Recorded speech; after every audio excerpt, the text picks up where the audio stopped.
Kingston யாழ்ப்பாண நகரை இணைக்கும் ட்வின் த சிட்டி நிகழ்வு இன்று இங்கு கிங்ஸ்டன் கில் நகர மண்டபத்தில் இடம்பெற்றிருக்கிறது.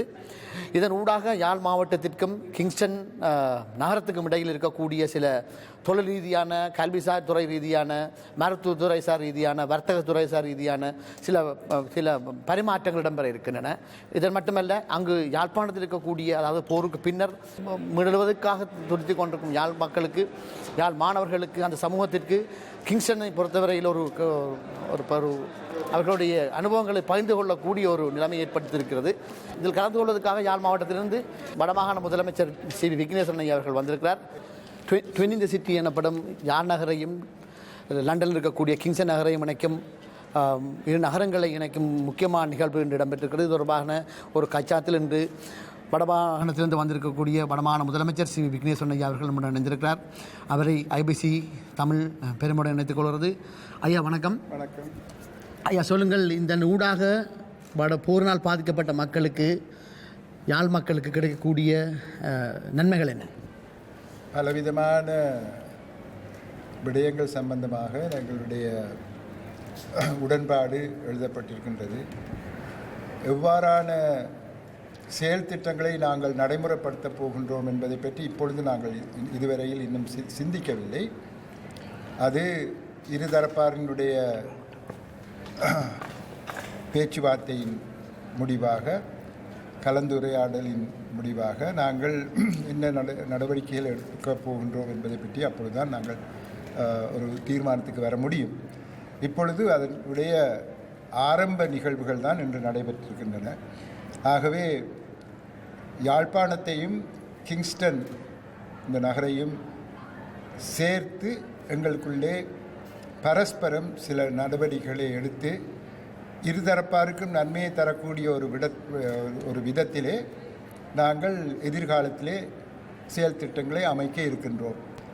ஆகவே என்னால் உங்களுடைய அந்த கேள்விக்கு சரியாக பதில் சொல்ல முடியாத நிலையில் தற்போது இருக்கின்றேன். ஆனால் வெகு விரைவிலே அது சம்பந்தமாக இருதரப்பாரும் பேசி ஒரு முடிவெடுப்பார்கள்.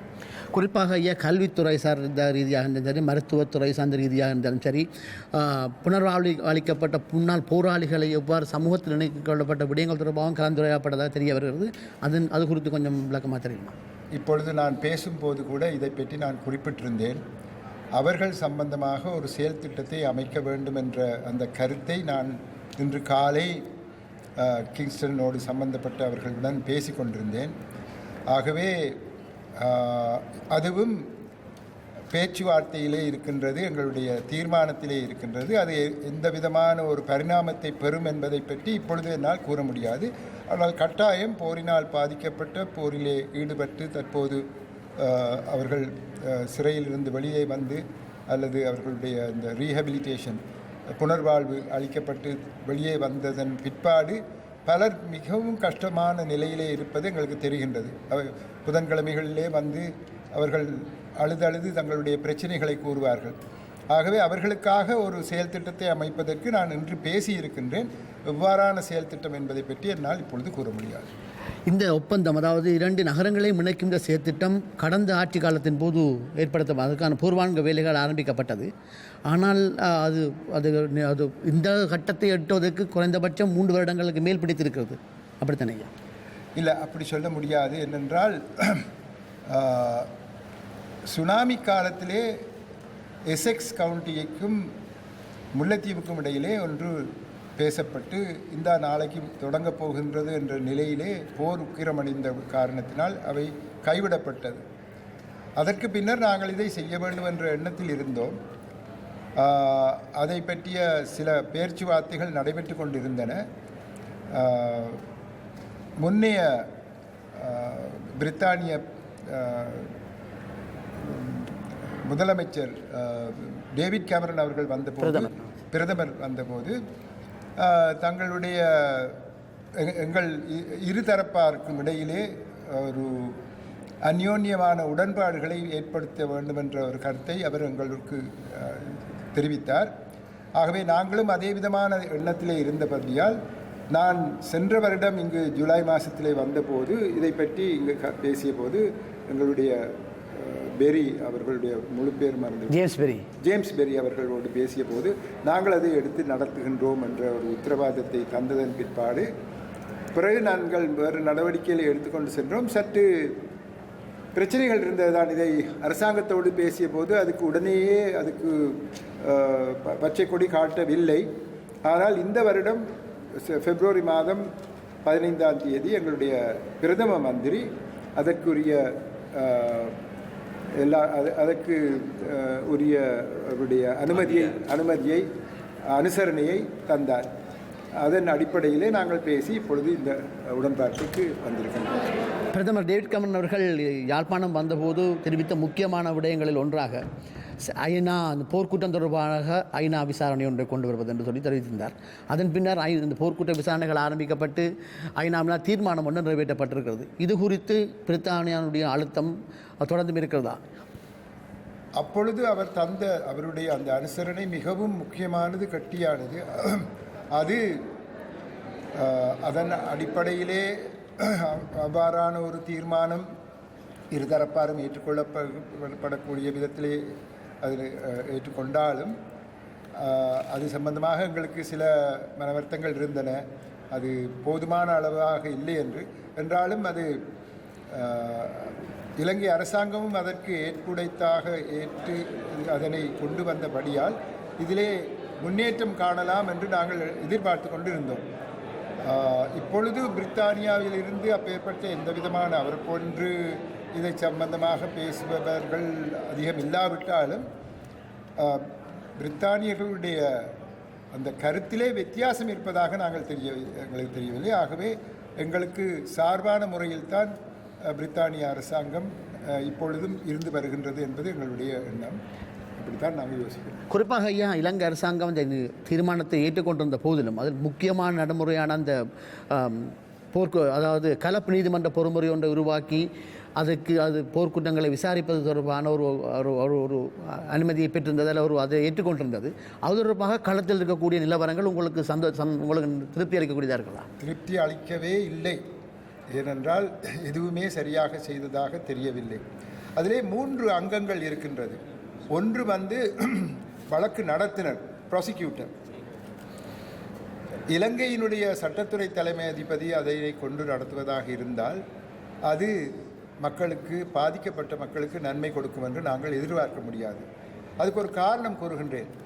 இந்த IIGEP என்று எமினன்ட் பர்சன்ஸ் ஒரு சர்வதேச நீதிபதிகளின் ஒரு குழாம் வந்தபோது அவர்கள் மிகவும் கடுமையாக எங்களுடைய சட்டத்துறை தலைமை அதிபதியினுடைய அந்த திணைக்களத்தை பற்றி கடுமையாக விமர்சித்திருந்தார்கள். அதாவது தங்களுடைய கடமைகளை அவர்கள் பக்கச்சார்பின்றி அவர்கள் நடத்துகின்றார்கள் இல்லை என்ற அந்த ஒரு கருத்தை அவர்கள் வெளியிட்டிருந்தார்கள். ஆகவே அவர்களையே கொண்டு இதனை நடத்துவதாக இருந்தால் அது நன்மை பயக்கும் என்று நாங்கள் நம்பவில்லை. அடுத்தது வழக்கு நடத்துனர் ஒன்று, அடுத்தது நீதிபதிகள்.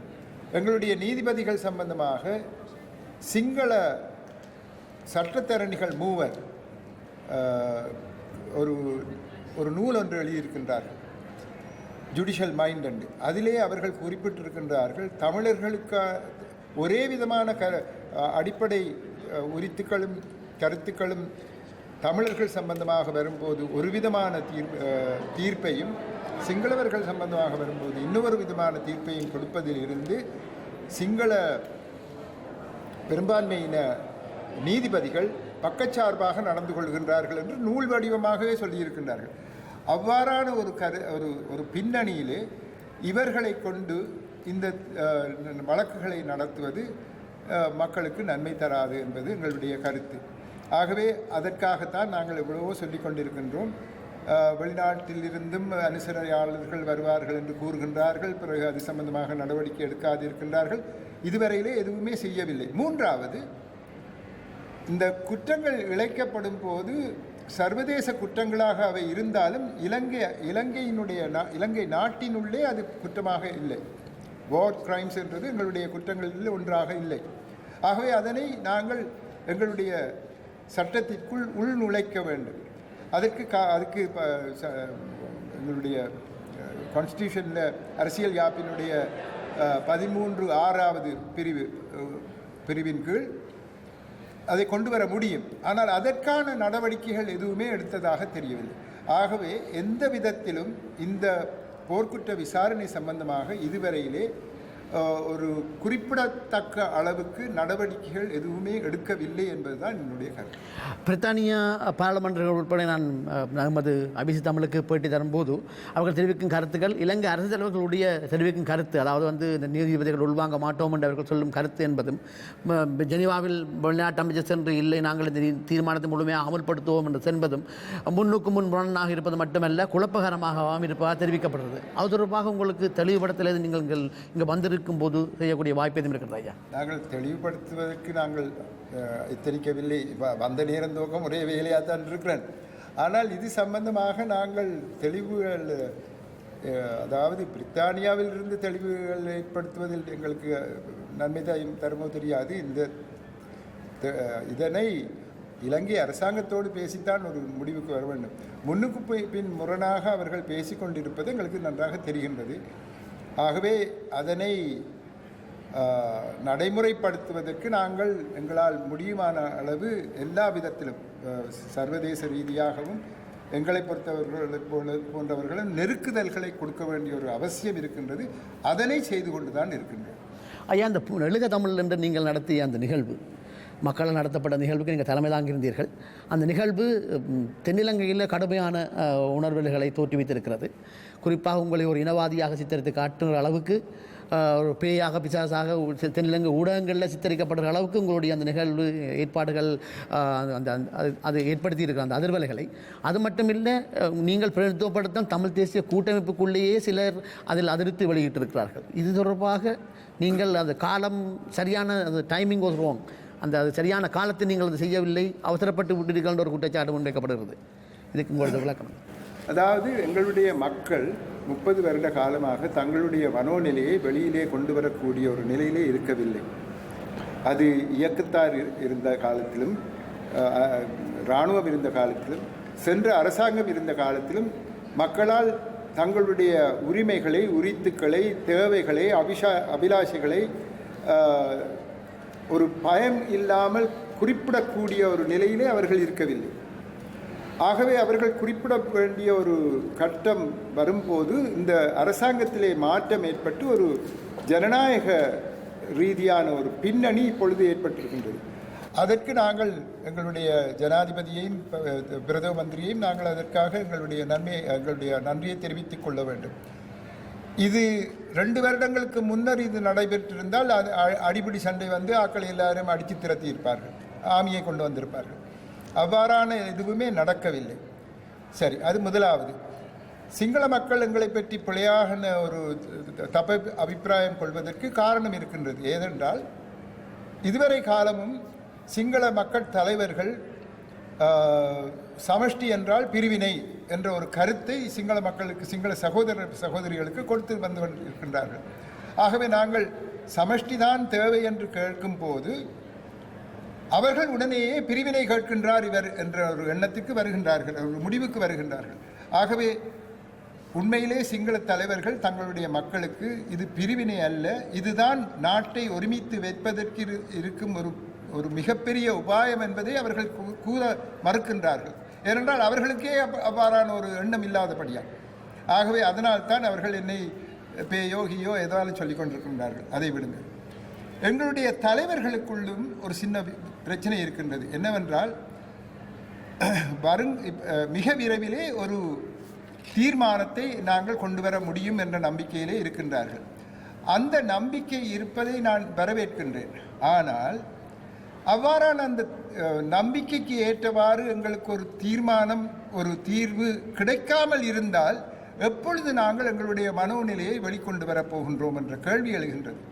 அரசியல் யாப்பு சம்பந்தமான சில பிரச்சனைகள் ஏற்படும் போது, அரசியல் யாப்பு சம்பந்தமான விவாதங்கள் கருத்து பரிமாற்றங்கள் நடந்து கொண்டிருக்கும் போது அது கட்டாயம் ஒரு நன்மையை தரும் என்ற நம்பிக்கை இருந்து அவ்வாறான நம்பிக்கை வந்தால் அதை நாங்கள் வரவேற்கின்றோம். ஆனால் அவ்வளவும் செய்ததன் பிற்பாடு இதுவரை காலமும் எங்களுடைய சரித்திரத்தை பார்த்தீர்களானால் ஒரு தீர்மானத்துக்கு வந்ததன் பிற்பாடு கூட செல்வநாயகம் பண்டாரநாயக செல்வநாயகம் உடன்பாடு கிழித்தறியப்பட்டது. டட்லி செல்வநாயகம் இது கிழித்தறியப்பட்டது. ஆகவே இவ்வாறான ஒரு நிலையிலே 13வது திருத்தச் சட்டம் இந்தியாவுக்கு அவர்கள் எதனை சொல்லியிருந்தார்களோ அதை செய்யாமல் குறைத்து எங்களுக்கு உரிமைகளை இந்த உறுத்துக்களை தந்தார்கள். ஆகவே அவ்வாறான ஒரு ஒரு பின்னணி இருக்கும் போது இது அவர்கள் பேசி முடிந்ததன் பிற்பாடு நாங்கள் செய்வோம் என்று சொன்னால் அதற்கு பின்னர் நாங்கள் பேசுவதற்கே இடமில்லாமல் போய்விடும். இதனால் தான் நாங்கள் இதனை மக்களினுடைய அபிலாஷைகளை வெளிக்கொண்டு வரக்கூடிய ஒன்றை நாங்கள் செய்ய வேண்டியிருந்தது.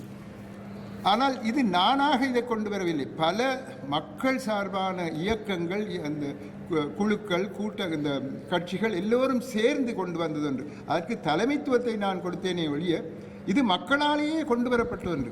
ஆகவே மக்கள் தங்களுடைய மனோநிலையை எடுத்து எம்புவதற்கு ஒரு நல்ல தருணமாக இதனை பாவித்திருக்கின்றார்கள். அதிலே பிழை கண்டுபிடிப்பது பிழை என்று நான் நினைக்கின்றேன்.